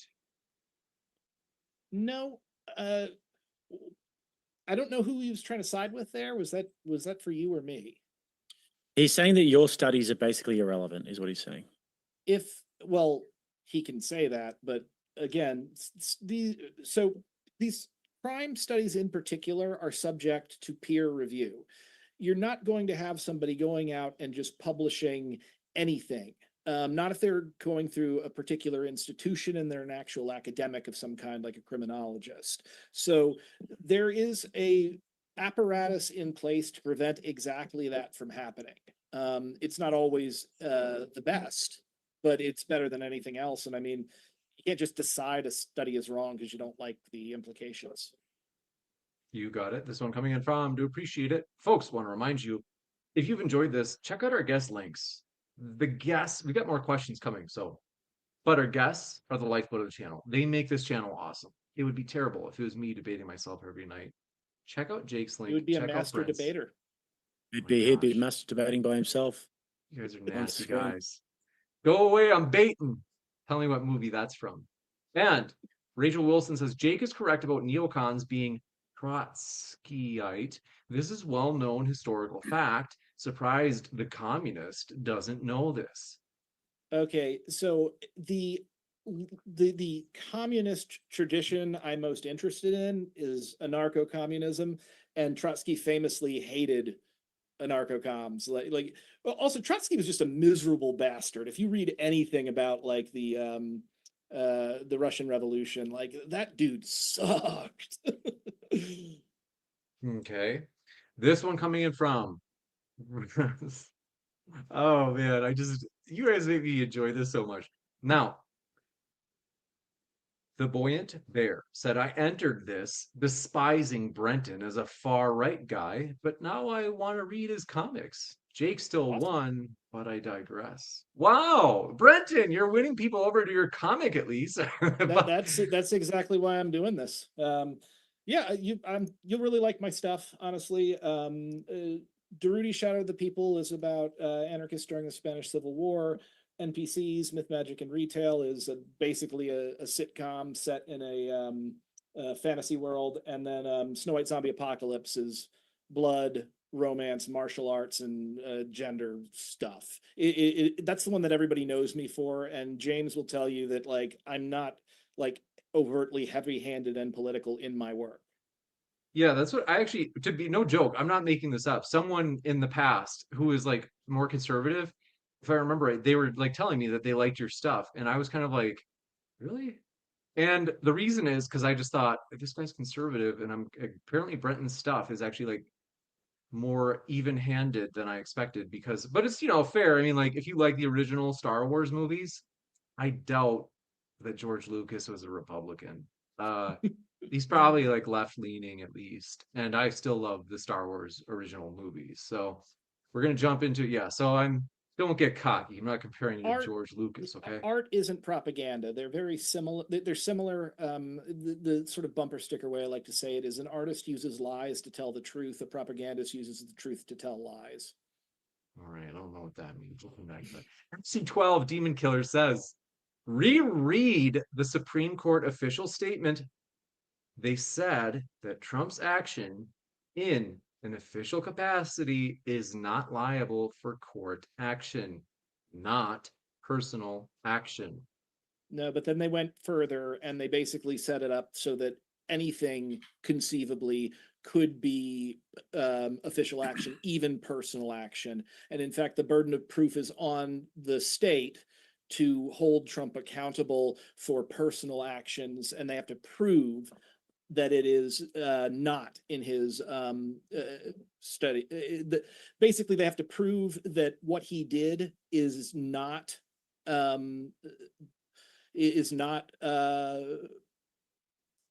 is personal rather than part of his duties as president. So if they're presuming that everything he does, just that someone is guilty and they're not assumed to be innocent, it effectively makes him completely above the law in every possible way.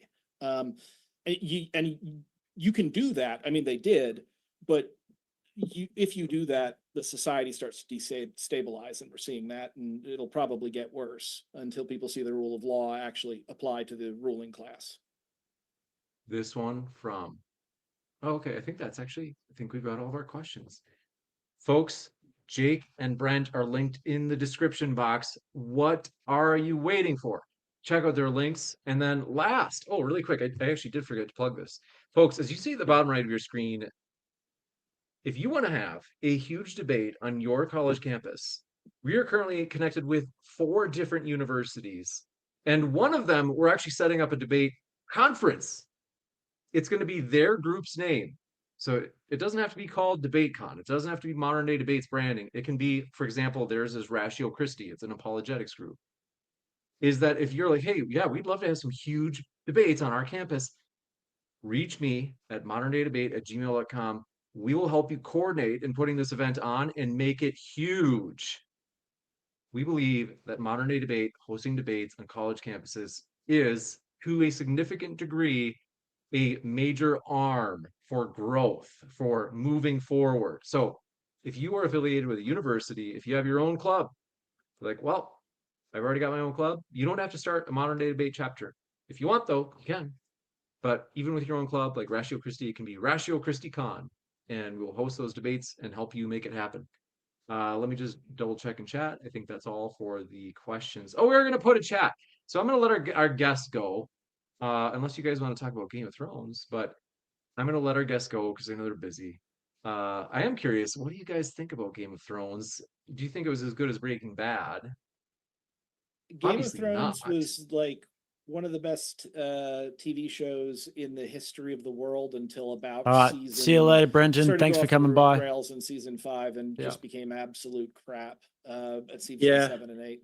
I mean, Debate I capacity. hated the last season, but Peaky Blinders All is the GOAT. But I am going to let you go, James. Much love to you and the audience, and I will see you in Nashville in November. 100%. Thank you, Jake. All Have right. a great See night. you later, Brenton. Thanks for coming by. Yeah. Let me know if you Yeah. ever want to just like talk outside of Okay. a what's it called? Debate capacity. Yeah, outside of a competitive capacity, because Right. I watched some of your videos before coming in, and like Thanks, you, Rach. you seem to be an interesting guy. All right. Jake, Thanks, man. catch Well, you guys take later. care of yourself, and see you later. All right, well, that's that, hey? What did we think, guys? Another crushing W? Hey? I'd love to see it. All right, where are we?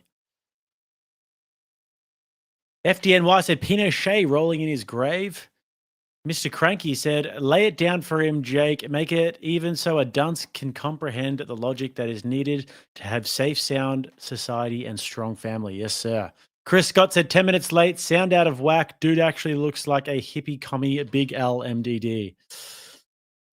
Cole Marshall for 10 says, for having a completely working stream, unlike the moderator. Gerald says, You pause, better be attending DebateCon. I don't want to hear any of this. I have a mortgage or need my kids to eat nonsense. Yeah, we don't want any of that sort of stuff, guys. Don't want to hear any of that. Like, I need to feed my family. Like, that's all crap as far as I'm concerned. Get your super chats in now, guys. We would like to get past that. I think we did have a goal, and I've provided you with some entertainment and some blood here. We're only on 22 out of 50 for the goal. I mean, come on, guys. After all of this fine entertainment, me coming on here providing hours of blood from this leftist, you guys are on 22 out of 50. Chris Dioni gifted 5 Rattlesnake TV memberships. What a great man. Thank you very much, Chris. Galactic Contradiction said, I love how he started off with, I'm not going to give stats. Yeah. Kikomo, thank you for the big 20. I appreciate that. For Lord Jake's big W here. Thank you, sir. To Gooch, thank you very much for the 20, my friend. For the Griff, not one step back. Lord Jake, keep owning this noob. Metal Stelfos said masterclass, member for 6 months. Love to see it. Dano gives 5. A new profile picture for Dano. A bit of like a Miami sort of beach Cuban drug dealer thing going on there. Gorilla Biscuits gifted a membership. Crucible Crusader says, Jake, thank you for wrecking this communist neckbeard leftist. My pleasure. It really was my pleasure. Sarah Knight Jenkins for 5 says, this communist has no idea what he's talking about. He came to argue about deaths. That's it. Has very limited knowledge of what's going on. That was abundantly clear. Miss D says, anybody else have that overwhelming feeling of proud big sis bro about our little Jakey? Hey, little Jakey, careful with that. Because little Jakey would actually... Little Jakey's actually, you know... He's 30 now. 30. I'm not little Jakey anymore. Christopher Scoffer 5 says, only Lord Jake can hypnotize us with his himbo Aussie accent. Glad you were hypnotized. Just Gerald says, I noticed a distinct lack of giving your money on this chat. Look at the goal. Shame. Yeah, I know. I was a bit like, when I came in, I was like, oh, geez, here I am giving the people what they want, which is debates and blood. And here you guys are not giving me what I want, which is all of your money. That was interesting. Good point, Just Gerald. This guy is super disingenuous, says HK. And I would say to him, you are gay. Bloody Clarence for 20. Thank you very much for the 20. Says, I'm not a leftist equals it looks like a duck and quacks like a duck, but identifies as a water buffalo. It's probably a monkey. Yep. Connemar for 5 says that was Warner Brothers Wabbit season. Jake was Bugs Bunny, Brent was Duffy Duck, and Elmer Fudd was the data. Isaac sends cheers. Cheers to you too, Isaac. Rachel Wilson says, is it just that Crucible Crew debaters are so smart we make these lefts look really dumb? Or is it the leftists are really dumb so they make us look smart? I think that it's because we're so smart that we make them look dumb. Because if you put them in like a room with just average normies who don't follow the news that much or don't really care for at least the 3 laws of logic that much, then they could probably talk and sound smart and people wouldn't really question them. But when we get us who know how to dig into their stats and their studies and their data, it's a little bit different. Proprietary says, according to that guy, the 4th law of logic is the 3 laws of logic are not how logic works. Yes, I loved that. Oh, let me teach you how logic works. Okay. W indeed, you will be silent. You will be silent. Got us all. You will be silent. It's so demeaning, isn't it? You will be silent. It's very degrading, which I like. Metal Stelfos sends $5. Says absolutely nothing. What a great man. Vigo the Tardpathian for 5 says, W Jake, not one step back. Yes, sir, not one step back indeed. He's gay, but he's also... You're not that guy, pal. Trust me. You're not that guy. Good point, HK. And Rachel Wilson comes in with the last one and says, this is my payment for calling you a himbo that one time and it's sticking forever. Forgive me, Lord Rattlesnake. Look, Rach, I'm happy to be the brunt of the joke sometimes. I do a lot of himbo shit. I do a lot of himbo shit. That's just the fact of the matter, is that I do a lot of himbo shit. I say a lot of himbo shit. And that's just the way that it goes. I wish it weren't that way, but Rach was just observing reality. But at least when it comes to the debates, I can turn it on and, you know. So what are we on now in terms of the goal? We are on still 22 out of 50. Still 22 out of 50. Pretty disappointing. But I guess I have no leverage now that the debate's over. I guess I have no leverage. Miss D comes in and says, chat said your new name is Lord Judge Jake. Lord Judge Jake. I like it. But I think that the chat goal is actually frozen for some reason. Timer ended before reaching the goal. Ah, the timer's ended. How long have we been going for? 2 hours. No shit. No shit. We've been going for 2 hours already. Right. Well, we'll just try and save face here in the chat and say that we reached the goal or something. Big W's today, guys. It's a W for us, but it's also a W for Rob Knorr, who prepped me for the debate thoroughly. Rob Knorr prepped me for this debate thoroughly. Lots of sources, lots of debate prep. W's for Malcolm, guys. With Malcolm, new member of the team over here. Malcolm and me working together now doing research. He came and grifted off of me during the Griftian Air, and I had to send him lots of clothes, and then I decided if you can't beat them, hire them. So we hired him, and Malcolm was helping me with all of my research, and he's going to be an important part of the team here. W. Andrew as well for the debate prep. You know, it's a whole team. My pleasure, Malcolm. It's a whole team thing, guys. It's a team affair. You know, we do this together, and the idea is to just completely and utterly demolish these libs everywhere we go. Everywhere we go, people want to know. Titans song. This is us. This is us, guys. Hold on a second. We'll finish with this. True test of the season for the Tyler.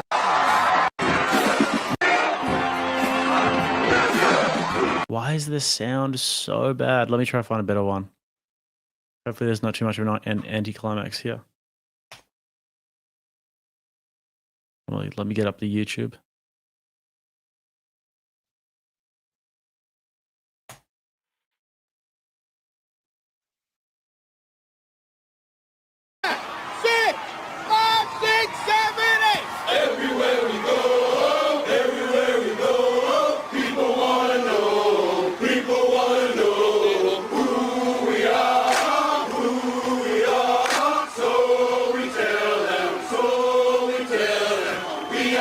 The Crucible. Crucible. Crucible. Crucible.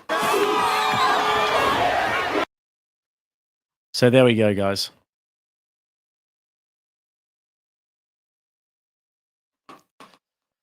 Rach says, I remember when Andrew first started Politically Provoked years ago, he envisioned having a whole team of kick-ass right-wing debaters that could shift the narrative, and here we are. One more time with the Titans? One more time with the Titans, guys. Come on. 6, 5, 6, 7, 8. Everywhere we go, people want to know. People want to know who we are. So we tell them, we are. The Crucible. The Crucible. Crucible. Crucible. Not just talented in many ways, guys. Also a musician, clearly. Also a talented musician. All right. Well, that's enough out of me today, guys. I'm going to go and have myself some tucker, as we'd call it over here. Okay. Well, you take care of yourselves, and I will see you tomorrow. See you later, guys.